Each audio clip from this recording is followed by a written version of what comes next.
We don't ever quite know how a client relationship is going to go once you really get into it. People can reveal themselves or dynamics can reveal themselves. If the dynamic is also like right here, front and center on day one, we can't be surprised if it becomes a total nightmare down the road. Welcome to the Smart Gets Paid podcast with me, Leah Niederthal. I help women land higher paying clients in their independent consulting businesses, but I've never been a salesperson. My background is in corporate marketing, and when I started my first consulting business, I learned pretty quickly that it's about 1,000 times harder to sell your own stuff than it is to sell someone else's. So I taught myself how to do it, and I created the sales approach that I now share with my clients so they can feel more comfortable in the sales process, get more of the right clients, and get paid way more for every client contract. So whether your client contracts are $5,000, $100,000, or more, if you want to work with more of the clients you love, do more of the work you love, and get paid more than you ever thought you could, then you're in the right place. Let's do it together. Thanks for tuning in, and don't forget to rate, review, and share. Hey there, Leah here, and thanks for tuning in. I hope that wherever you're listening to this, wherever you are right now, you're having a great week, making some good progress in your business, and taking some time for you. So back when I was dating, there were a lot of things that I would consider red flags with the women and before that, the men that I dated. But the biggest red flag for me was always smoking, even casual smoking. I've never been a smoker. I mean, outside of like trying it a few times in high school. And then my parents like found my cigarettes in my nightstand and I was grounded and I had to get my driver's license late. And that was the end of smoking for me. But like smoking, dating someone who smokes, even casually, I couldn't do it. It was just such a big red flag for me. And now, kids these days, they have not just red flags, but beige flags. Have you heard of this? If red flags are like warning signs of, bad things, then beige flags are like things that are sort of odd or quirky, but it's not like danger zone. It's just like interesting, weird things. Like if a red flag in dating is that someone's a pathological liar, then a beige flag would be like somebody just tells dad jokes all the time and like cracks themselves up, right? It's like quirky, but not reason to be concerned. But a red flag, that's obviously something to pay attention to. And in this episode, I'm talking to a client for whom those red flags are getting a little redder. So the women you're going to hear me talk to today run a boutique PR agency, and they have this potential client that they've been talking to for a while.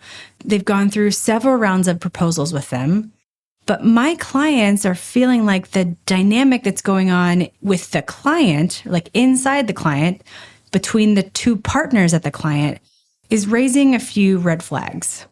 So for example, one of the partners really sees the value in PR, and the other one needs to be convinced a little bit more. One of the partners wants a long-term, step-by-step plan, and the other one likes to try things, see how it goes, and refine from there. One of the partners is the creative mind in the business, and the other one holds the purse strings. And as these differences start showing up in the sales process and in the dynamic between the two partners, my clients are wondering, what do we do about this potential client? And the partners of the company are a husband and wife team, but this same dynamic can exist and play out in any pairing or group of people inside a company. So if you've ever had a client where the people that you were working with maybe weren't all totally on the same page, or if the dynamic inside the client was spilling over into your work, I think you'll find a lot of helpful information in this conversation. I want to send a huge thank you to this client for allowing me to share this conversation with you. Take a listen, and at the end, I'll come back and share a couple lessons that you can apply to your business. Let's just check in. Yeah. You guys have been, at least the way it looks in the Slack, you guys have been doing great. So fill me in on what's happened and where you still need a little support. Yeah. We signed two new clients last week. Yeah. Yay! I literally got feedback on a proposal yesterday that was like, this is perfect. So it's going really well. I want to just talk to me about when you and I first talked, you were so worried about what the fall was going to be. Yeah. How are you feeling now about that? Yeah, I feel hopeful. I feel equipped with the tools to, we've never done business development. We've never tried at business development. And so now that I'm like, oh, we have this whole new skill set that not only I have, but like we're bringing on board to help with it. It's like all of us we can thrive in this area. So we're good. We're rocking and rolling. That's awesome. Yeah, it's good. It feels really good. So how can we use this time? How can we make this a really valuable call for you? Yeah, I have one particular prospect challenge I wanted to bring to you. So we started conversations with this interior design and build firm. This couple, it's a husband and wife. They are super mediagenic. Like I think they could have like their own Netflix HDT. Like they're just like that type. They're very charismatic. They're really good at what they do. Before I met you, pre-Leah, we went circles and circles and circles with them on proposals. I even did, I'm like embarrassed to say this, I like even did some like free work for them. It was like a pretty easy lift for me. I got them in the Washington Post. That's like I know. Free? For free. I know, Leah. I know. So long story short, they went silent because they were looking to take on some private equity. So they went dormant. And then I did a shoulder tap to them like 2 weeks ago. And they got back to me and they're like, oh my gosh, this is like the best timing because we were like literally revisiting, doing public relations. And I went into the discovery call being like, okay, I'm going to be business. It turned into a therapy session for them, like a couples therapy session. It was like, she is very much, let's just start and see where this goes for public relations. And he is very much like, we need a plan. What is our end game? They're not aligned at all. There's also, I'm sensing some like internal strife. There's some weird internal stuff happening. Yeah. And I don't know how to get them aligned and even get them to like next steps. And talk to me about what the work would be. What they need, like what I think they need is, I think they need a marketing plan because they don't even know where to start with that. And I think what I'm hearing, she's like, I don't want to be just the face of this. Like, I want to be like the CEO. Like, I don't just want to be like a pretty face. Like a thought leader. Yeah. She wants to be a thought leader. Yes. They need public relations. They need to start like putting themselves out there and their work out there and her out there as a thought leader. So clearly there's some type of like relationship dynamic that is really playing out in the business, or a business dynamic that's playing out in the relationship. Yeah, it could go either or. So let's just step back from like the time you've invested so far, because there is this thing called investment bias, which is essentially we've spent so much time on this already. Like, how could we have to make this work? Let's put the time you spent in a box. If you started talking to them today, would you be really excited about them and this opportunity? And not just the opportunity to do what you do best, which is take people who totally have the potential to be on the national or international stage and get them there, but like this client, would you be very excited about them? Oh, wow. First thing came up is you guys are going to be a pain in my ass. Like, you're really good. It would be like a beautiful, easy case study, but the client is a pain because they don't know what they want. A lot of hand holding. It would be like the work is really cool and interesting. But yeah, it sounds like they would need a lot of hand holding, which we've also done with other clients. Yeah, absolutely. How has that gone when you've done that? It starts to get old after a little while of repeating yourself and trying to almost, I feel, prove your value to someone who's just not understanding it. So we have one client now, he's okay, but he goes through, like, he has mood swings. So 6 months he's like good, and then 6 months he's like, what are you doing? Where is this going? So yeah, it just feels very exhausting after a little while. And I'm sure it feels like such a distraction to the work. Yeah. Yeah, and it's not for nothing. They don't pay enough for us to go that much over hours. And we always like double our hours because they need so much hand holding, and sometimes they need extra calls. And I've seen this as well. And it's so much of your time is spent convincing them that the work is valuable and bringing them back or bringing them off the ledge or whatever, instead of like actually doing the work. And you don't want to have to convince them all the time that like we're doing good stuff and this is working for the ways that PR works. Okay. So the reason I asked that question is because whatever you decide, I want you to go into it without investment bias playing out in the sales process and then in the relationship. Because looking through the lens of like right now, we're shutting the door on everything you've done and everything you've invested so far. Do you really want this? Because I don't, we can talk about like strategies to navigate the relationship or whatever. But what I'm hearing is like, I imagine that this probably isn't going to go away. Like the sort of dynamic here is going to be part of your work with them. Yeah. Yeah. When I put them up against lights up every time we talk to them, like they're just so this Midwestern company, like they're just like pumped and they get the value of what we do like immediately. And like, I feel like this is going to be an uphill battle and that does not excite me. Yeah. Said it. She said it. You know what? It's okay to say it. Like it's okay to acknowledge it, even though I'm sure the money would be great and I'm sure the result would be great and you could do great work. But there's a whole other part of the work, which is the client. And I think that we don't ever quite know how a client relationship is going to go once you really get into it. Once you're like 6 months down the road or a year down the road or whatever, because people can reveal themselves or dynamics can reveal themselves. But if the dynamic is also like right here, front and center on day one, we can't be surprised if it becomes a total nightmare down the road. Yeah. Spidey senses are already going off. Yeah, I feel like a few months ago when we spoke to them, they weren't like that. And now, so there must have been something that happened.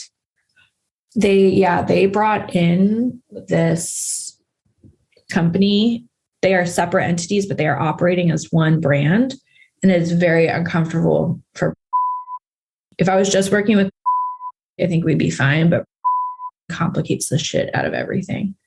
Okay, that opens up something. What would make this a workable relationship for you guys? What would have to be in place so that you'd feel you could do great work and do it in a way that feels good to you? If we were just working with, but I'm sensing that he is the purse strings.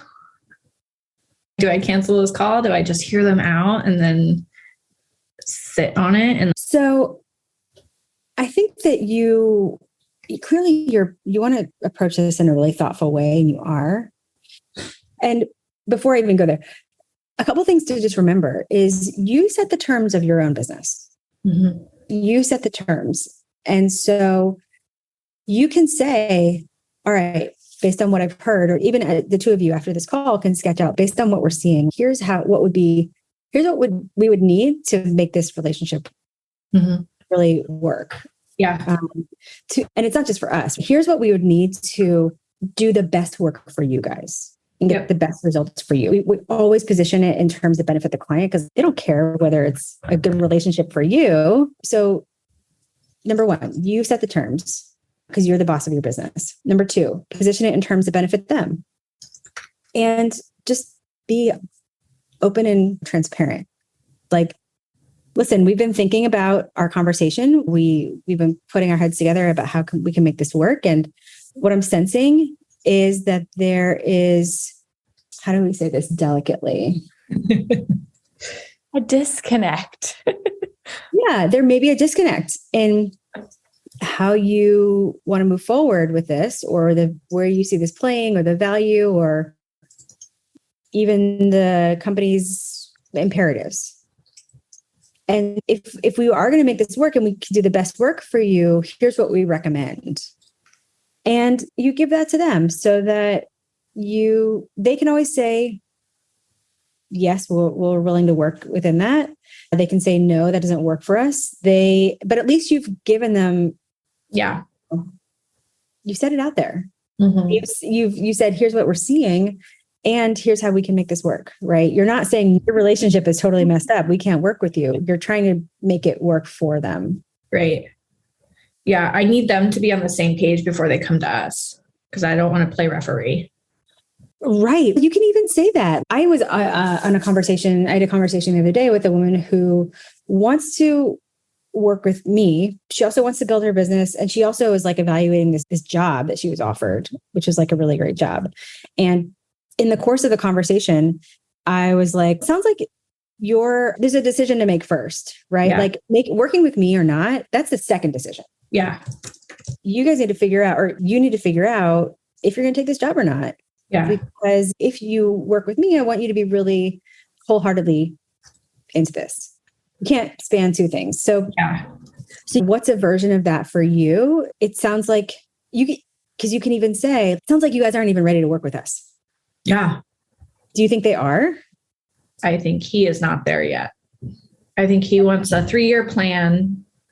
She's like, I don't make decisions like that. I just like keep moving forward. Whereas I need a plan. Yeah. Because what you're talking about isn't just like relationship dynamics. It's completely different views of worlds and ways of working. Yep. I think you could also make the case, A, that's not how PR works. And B, a 3-year plan. Could you imagine a 3-year plan that was written in like January 2020? No. Right. Yeah. I think, it's just a different way of thinking. But what he's saying is like, we need to know where this is going. Yeah. And it's, if your partner is, I'm just going to go with the flow or go based on my intuition, that's really hard. But again, that's not a problem for you guys to solve. No. And so, back to the conversation or what you guys talk about after this, sounds like there's a lot that needs to be worked out before we even work together. Yeah. So you're essentially taking it off the table in a way. But even if it's not like, I am taking this off the table, I think a conversation like that really builds trust. Yeah. Because obviously you're not just going to take their money and watch them argue and not get anything done. Yeah, I think that needs to be a conversation with them on our next call because we're going to have a call with them next week. I can tell you're thinking, what's on your mind right now? My thought is, do I go into this conversation? So we've been using your sales conversation, which has really transformed the way we literally got off a call yesterday and they're like, that was a great presentation. We talked for 10 minutes. They talked for 50 minutes. Great presentation. We didn't even present anything. We were just asking nothing. But it's so true. Like that's what I said at the beginning of the training that you watched. Just like when people do more of the talking, they leave any conversation feeling like it was a great conversation. Yeah. Isn't that wild? So we've been using that. And they love talking. So this is great. Like we're great at listening and active listening. It just, your approach puts a framework around it for us. So I guess my question is, do we go through that and then just hear what they have to say and then shift the conversation to like, we've been thinking like just hearing this conversation, this is what, maybe I just need to stay open and not go into this. I don't know. There's that. Still be open. Yep. Have this approach that we've been talking about, have it in your back pocket. Yep. And if it feels like, well, why did we go through all this if you were going to say that? I still think that I think you can say we've been thinking about this since our last conversation, and we just wanted to hear a little bit more about where you guys are right now. Yeah. I think that gives the discovery that you're going to be doing a reason for being. If at the end you make this turn and you're like, okay, guys, let's just talk about what might be going on here. Mm-hmm, mm-hmm. Okay. Does that feel comfortable? Yeah. Yeah. Because they are supposed to be having the reason why we have a 2-week delay between their hot seat and their discovery is they are having like an internal like leadership discussion. So maybe they will come out of that with some direction is my hope. Yeah. Great. And if not, then I need to pull that like card out of my back pocket and just be like, yeah, what we discussed. Totally. Yeah. Totally. And I just trust yourself to make that call in the moment. Yep. Don't have the game all mapped out or all the plays in the game or whatever. So what's your next step? I think we just need to go into that discovery with what you said, like putting the investment bias in a box And then going into it with being open, but then also at the same time, like having something in my back pocket to be like, okay, if my spidey senses are going off, it's probably not a good fit right now. Maybe sitting down, the two of you. Yeah. And how do we want this to look? Yep. What's on our wish list? And then keeping that with you. Because remember, you're the boss. You can craft this how you want it. There's so much goodness in this conversation and in this sales process with that particular client. And there are so many ways we could take this conversation. But there are two things I want to just sort of pull out so that you can apply them to your business. The first is that what's going on between these two partners in this business is a great illustration of one of the foundational principles of our selling methodology, which is that your client has a client. I talked about this back in episode 64, but it's so fundamental that it really bears repeating here. Your client has a client. It's one of our 12 principles of navigating the jungle, how we understand what's going on the client side so that you can actually help your clients sell you in. Or as we say, help clients sell you in, say yes, and bring you on. Your client has a client means that when you're selling B2B, your main contact always has somebody else that they need to sell you into, someone else that they need to get buy-in from. Even if you're talking to the CEO or the main decision maker. I talk to a lot of women who are like, I'm selling to the CEO, or the CEO is my client, or I'm already talking to the decision maker. But even the CEO or the decision maker has a client. Let's just take the CEO, for example. Their clients are the rest of the management team, the board, the employees, just to name a few. So in this episode, my clients were talking to the decision makers, but each one of them had a client, and the client was the other partner in the business. And each one needed to get the other's buy-in that this was the right problem to solve, and this was the right way to solve it. So remember that in your sales process with your clients, your client has a client. When you remember that, it'll allow you to be more compassionate towards your clients, more compassionate towards your main contact, more understanding about what might be going on behind the scenes, maybe what's causing delays, and you can help your client help their client get bought in. And the second thing I want to leave you with is this idea of investment bias, or it's also called commitment bias. Investment bias says that the more time you've already invested in something, the more likely you are to want to stick with it. Investment bias is like why people sit at slot machines for hours on end, or they keep gambling even when they've lost, because at some point, something has to hit. Investment bias is one reason why people stay in not great relationships. And it also plays out in the sales process, in that the longer we've spent in a sales process with a client, we're more likely to want to stick with it because we feel like at some point, something has to work out with this client. But it can also lead us to make some decisions that aren't in our best interest. It can lead us to invest too much in the sales process. Like in this case, my clients did free work to get the client into a national publication even before the contract was signed. It can lead us to agree to terms that aren't in our favor and more. So I think it's important to talk about here because if you're in a sales process with a client where it's not going great and there are some red flags, you just have to be aware of your own investment bias and try to remove that investment bias from the equation. Because when you can do that, you can make a more rational decision about whether this is really a good client for you. Because as one of my clients says, how it starts is how it goes. How it starts in the sales process is how it's going to go in the client relationship. Because listen, clients that want to work with us are awesome. Because of course, clients come with money that we can use to support our businesses and support our lives. But not all money is the same, and some money is expensive. So be sure you're choosing the clients that are right for you, not just because they want to pay you, but because you feel really good about working with them.